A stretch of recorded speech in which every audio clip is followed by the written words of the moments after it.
నేను ఒకటే press media ద్వారా కేంద్ర రాష్ట్ర ప్రభుత్వాలకు విజ్ఞప్తి చేస్తున్నాను. దయచేసి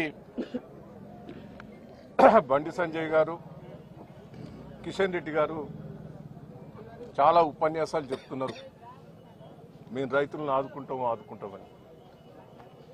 నిన్న రేవంత్ రెడ్డి గారు కూడా కరీంనగర్ జిల్లా మీటింగ్ లోపల మాకు అడ్డుపడతాను కేంద్ర ప్రభుత్వం అంటున్నారు. నేను ఒకటే డిమాండ్ చేస్తున్నా, రేవంత్ రెడ్డి గారు, కిషన్ రెడ్డి గారికి, కేంద్ర ప్రభుత్వానికి అబద్ధాలు చెప్పి కేంద్రంలో మీరు అధికారంకి వచ్చారు. బోకస్ మాటలు, రైతులను ప్రజలను మోసం చేసి అధికారం వచ్చావు రేవంత్ రెడ్డి గారు. ఇప్పటికైనా కొంచెం బుద్ధి తెచ్చుకో. ఇప్పటికైనా ఈ రైతులు ఆవేదన చెందుతారు. బోనస్ ఇస్తానన్నావు, ఆశపడి సన్నోట్లు వేసింది. దొడ్డోట్లు ఎత్తే దిగుబడవచ్చు, పెట్టుబడి దగ్గు, పంట తొందరగా వచ్చు. సన్నోట్లు వేస్తే బోనస్ వస్తుందంటే నీకు మీరు బయట ఎక్కువ రేట్ వస్తుందన్నా గవర్నమెంట్కి ఉంటుంది కదా అని సన్నోట్లు వేస్తే బోనస్ జీరో.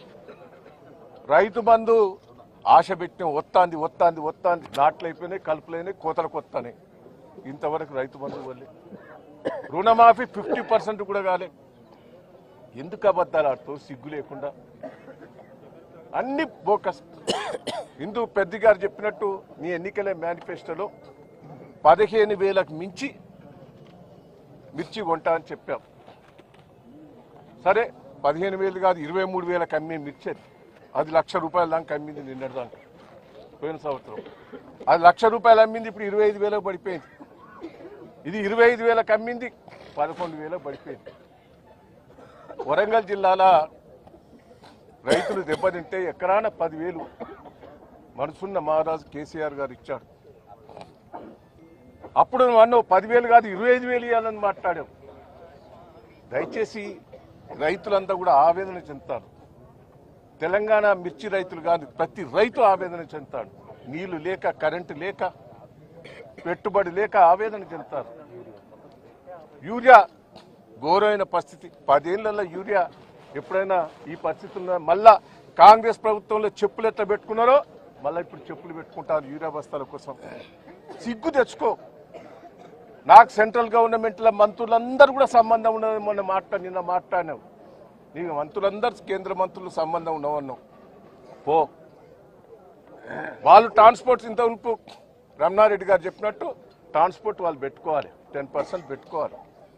మార్కెట్ ఉన్నది, మార్కెట్ ద్వారా కొను 25,000. ప్రభుత్వానికి కొంత లాస్ అయినా భరించు. ఇప్పటివరకే బోనస్ 103 కోట్లు పడాలి, ఇంతవరకు పల్లె. రైతు బంధు వల్లే. దయచేసి మిర్చి రైతులైనా ఆదుకో. 25,000 మార్కెట్ ద్వారా కొని ఏర్పాటు చేయి. కేంద్రం కూడా దిగి రావాలి. దయచేసి కేంద్రం కూడా అదొక బోకస్ అయిపోయింది. ఏపీ ముఖ్యమంత్రి రివ్యూ మీటింగ్ పెడతాడు మిర్చి రైతుల కోసం, వాళ్ళని ఎట్లా ఆదుకోవాలి అని.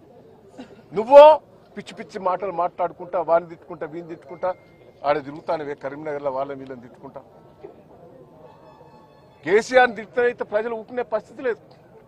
ఇలా ములుగు నుంచి ఒక రైతు వచ్చాడు, నర్సంపేట నుంచి రైతు ఆవేదన చెప్పాడు, భూపాలపల్లి నుంచి ఒక రైతు ఆవేదన చెప్పాడు, వర్ధన్నపేట నుంచి ఒక రైతు ఆవేదన చెప్పాడు. కేసీఆర్ గారు ఉన్నప్పుడు ఎంత మంచిగా ఉండే రైతులు. ఆయన రైతులు ఒడ్లు కూడా కొనేది, ప్రతి కింటా కొన్నాడు, పెట్టుబడి ఇచ్చాడు, అన్ని ఇచ్చాడు.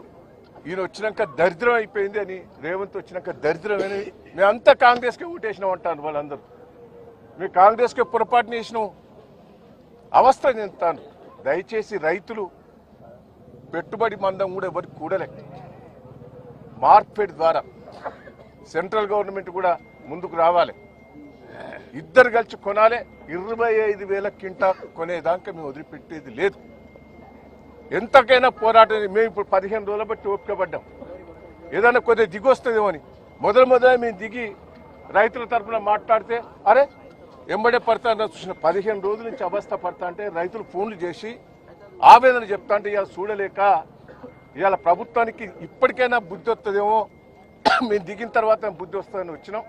దయచేసి కేంద్ర రాష్ట్ర ప్రభుత్వాల విజ్ఞప్తి చేస్తున్నా,